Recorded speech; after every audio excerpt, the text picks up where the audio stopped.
Notre discernement à nous est tellement différent du discernement de Dieu. Quand Dieu permet une situation dans ma vie ou dans l'histoire, une situation pénible, il ne la voit pas simplement dans l'événement actuel tel qu'il se passe. Dieu éternel la voit dans le résultat final, dans tout un ensemble. Dieu n'a permis la mort du Christ sur la croix que parce que c'est un des chemins qui l'amène à la résurrection et à la création nouvelle de toute l'humanité. Ne séparons jamais la mort du Christ sur la croix de la résurrection et de la création nouvelle à laquelle nous sommes appelés. C'est tout un. La rédemption, ce n'est pas simplement la mort sur la croix, c'est l'incarnation, c'est la mort sur la croix, c'est la résurrection, c'est l'ascension à la droite du Père, c'est le don de la Pentecôte à toute l'humanité.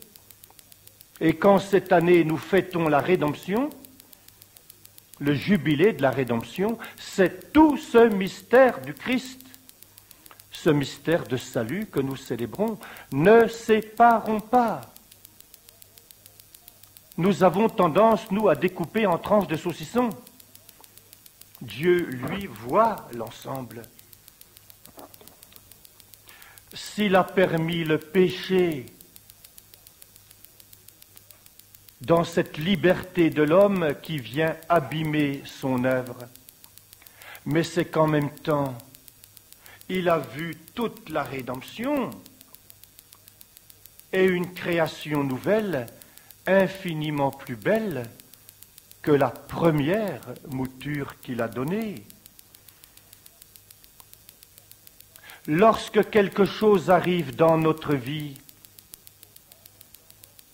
n'oublions pas que ce n'est pas la fin, c'est un moment de notre vie, et simplement un moment de notre vie. Quant au siège de Pampelune, l'officier Ignace de Loyola a eu la jambe cassée par un boulet, qu'il a dû se retrouver à l'hôpital et que toute sa carrière d'officier a été fichue. Il aurait pu se désespérer. C'est terrible, tout est perdu. Mais à cause de ce boulet qui lui a cassé une jambe, de ce temps de silence et de rencontre de Dieu qu'a été toute sa convalescence, Ignace de Loyola a fondé la Compagnie de Jésus. Tant de congrégations qui se rattachent à sa spiritualité et tout le développement de cette spiritualité et de la Compagnie de Jésus à travers le monde entier. Pour une jambe cassée. Vous comprenez que Ignace de Loyola, ne s'arrêtant qu'à ce moment de la catastrophe, aurait pu dire « ça y est, tout est fini ». Et puis, cette fécondité extraordinaire dans l'Église et dans le monde. Et vous comprenez que lorsque Dieu a permis cette jambe cassée, ce n'est pas... Dieu voyait déjà toute cette fécondité et tout ce développement. En chacune de nos vies, lorsque nous passons par un moment difficile, quel est le projet de Dieu? Quel est le projet de Dieu? sur notre avenir à travers ce moment de difficulté par lequel nous passons. Quand je me suis retrouvé à l'hôpital à la suite d'un accident de voiture, perdant les 2 rétines, et pendant les 3 ans qui ont suivi, n'arrivant qu'à 1/100 de vision pour les 2 yeux, je me disais, mais toute ma vie de prêtre est fichue. Ça y est, c'est perdu. Et puis, quand le Seigneur rend une partie de la vue, on constate qu'il donne à une vie de prêtre, je constate qu'il donne à ma vie de prêtre un développement qu'elle n'avait pas auparavant. Et je croyais être très, très occupé, auparavant déjà, comme aumônier d'étudiants. Mais j'ai constaté que j'étais très activiste et que lorsqu'on mettait la prière dans sa vie, le Seigneur pouvait encore aller plus loin. Qu'est-ce qui se passe? Je vous disais que notre discernement à nous, il est tellement différent du discernement de Dieu. C'est que lorsque Dieu répond à une situation, à une prière qu'on lui apporte, il répond, lui, Dieu, toujours selon un plan à long terme, sous l'éclairage de la vie éternelle. Tout mon destin est dans ta main, Seigneur. Tandis que nous sommes les hommes du moment, comme dit l'Évangile, les hommes de l'immédiat, de l'instant. Et quand nous vivons un événement qui est contraire au projet que je m'étais mis dans la tête, au petit cinéma que je m'étais fait, je vois que mes projets sont jetés par terre et je me prends à murmurer, peut-être à me révolter. Et j'empêche Dieu à ce moment-là d'accomplir en moi son plan d'amour. Et Dieu devra employer toutes les ruses de sioux possibles et imaginables pour m'amener, en respectant ma liberté, à m'ouvrir de nouveau à son projet d'amour pour qu'il puisse l'accomplir. Mais voilà, ça se fera peut-être avec 10 ou 15 ans de retard, alors qu'il aurait pu le faire beaucoup plus tôt. Et vous comprenez pourquoi, dans la vie du peuple juif, combien Dieu était, je prends un mot humain, mais blessé par cette attitude d'incrédulité, de révolte, de murmure du peuple juif. Même Moïse, parce qu'il a frappé 2 fois le rocher et qu'il a manifesté son incrédulité en frappant 1 fois trop, Dieu n'a pas permis qu'il entre dans la terre promise. Combien notre incrédulité, nos murmures sont une offense à Dieu. Cela signifie que ma foi, elle est tellement petite. Et vous comprenez que pour rendre grâce dans les moments difficiles, je ne peux le faire que par la foi, en me disant que Dieu est Dieu, qu'il a en main la situation et qu'il peut réaliser ce que moi je ne peux même pas imaginer. Lorsque les événements me sont contraires, lorsqu'ils me font mal, la foi me dit que Dieu a toujours sur moi un plan d'amour.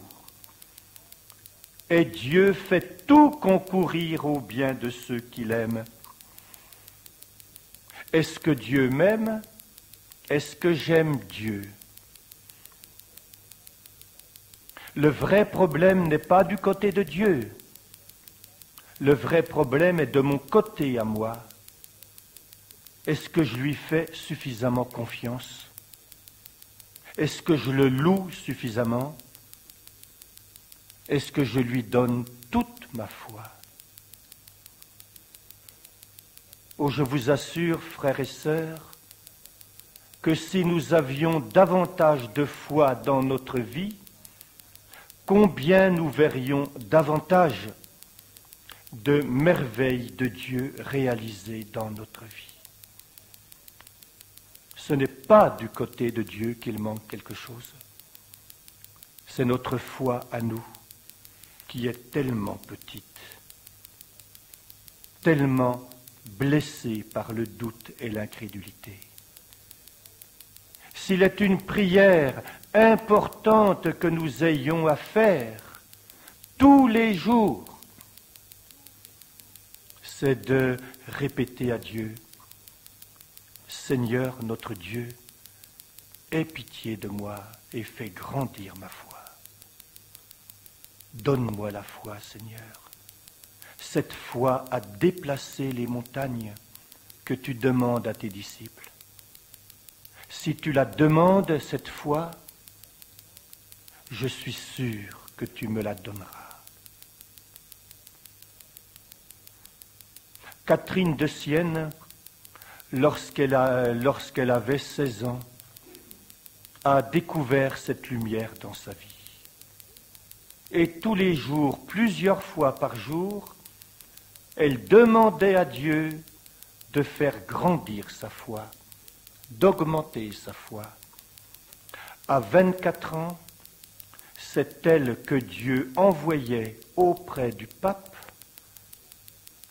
pour le renouveau de l'Église et réveiller la foi dans le cœur de la hiérarchie et des chrétiens. Dieu avait écouté sa prière. Et c'est certainement une prière qui plaît au cœur de Dieu que celle-là, lorsque nous lui demandons la foi. Comprenons-le bien, nous avons besoin d'avoir une foi très grande pour faire confiance dans certaines circonstances et à son amour et à sa toute-puissance. Et que je peux mettre en pratique dans ma vie ce que Paul dit: rendez grâce en toutes circonstances, car c'est la volonté de Dieu à votre égard dans le Christ Jésus.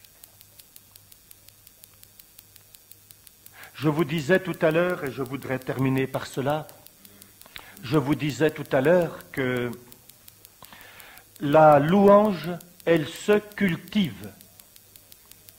Elle est remise aussi au pouvoir de ma liberté. Ça ne se fera pas sans moi, même si le don vient de Dieu. Car il nous laisse libres de choisir de mener notre vie dans une attitude de murmure et d'amertume, ou bien dans une attitude de louange. Il nous laisse libres sur ce point, de choisir la critique agressive ou de choisir d'être heureux, d'accomplir sa volonté.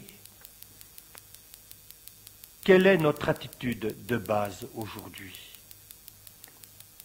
Quelle est notre maturité spirituelle? Car un chrétien qui arrive à cette maturité spirituelle est quelqu'un qui reste constant dans cette louange. Quelle est notre réaction habituelle en face d'une situation difficile? J'allais dire, quel est notre degré de maturité spirituelle?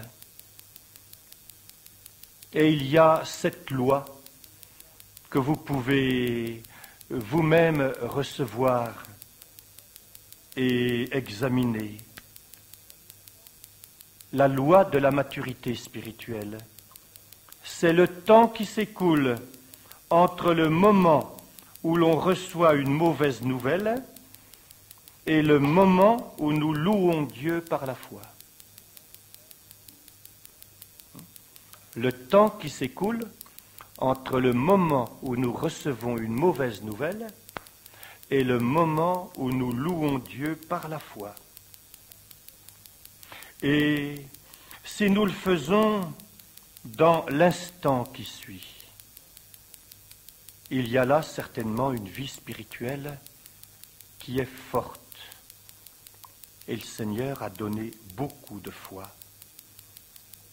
Quand il nous faut au moins 1 heure pour retrouver notre calme et de nouveau revenir dans la louange, eh bien, il y a encore de la marge pour grandir dans la fermeté spirituelle. Quand il faut plusieurs heures ou plusieurs jours, croyez que votre vie spirituelle va encore subir de grandes tempêtes et pas mal de chutes et de catastrophes. Quelle est notre maturité spirituelle aujourd'hui? Comprenons que la vie dans la création nouvelle, la vie avec Jésus et dans l'Esprit Saint, est une vie dans la louange, et que nous avons jour après jour à apprendre à manifester cette vie. Et si nous pouvons, et si nous vivons vraiment dans la louange, quelle liberté spirituelle nous avons en nous. À ce moment-là, nous ne nous préoccupons pas de notre petite personne, ni de notre moi. Et nous avons une grande liberté pour le service des autres, pour le service du royaume de Dieu. Et plus nous sommes libérés par la louange, plus nous pouvons donner notre temps aux autres ou à la mission qui nous est confiée. Nous sommes libérés pour l'évangélisation. Pourquoi? Mais vous le savez bien, si la bonne nouvelle est une bonne nouvelle, elle est d'abord une nouvelle bonne pour moi. Et je ne peux pas annoncer la bonne nouvelle de Jésus-Christ si je n'ai pas expérimenté que c'est une nouvelle qui est bonne pour moi. Et donc que j'ai retrouvé la paix, la joie et le bonheur à cause de la parole de Dieu. Saint François d'Assise interdisait à ses frères et à ses prêtres d'aller prêcher lorsqu'ils avaient un visage triste. Parce qu'il disait, mais il n'est pas possible qu'avec un visage triste, j'annonce la joie de Jésus-Christ. J'annonce la bonne nouvelle. Vous comprenez combien cette louange est importante. C'est lorsque nous avons le cœur rempli de paix et de joie que nous pouvons annoncer en vérité Jésus-Christ, notre bonne nouvelle.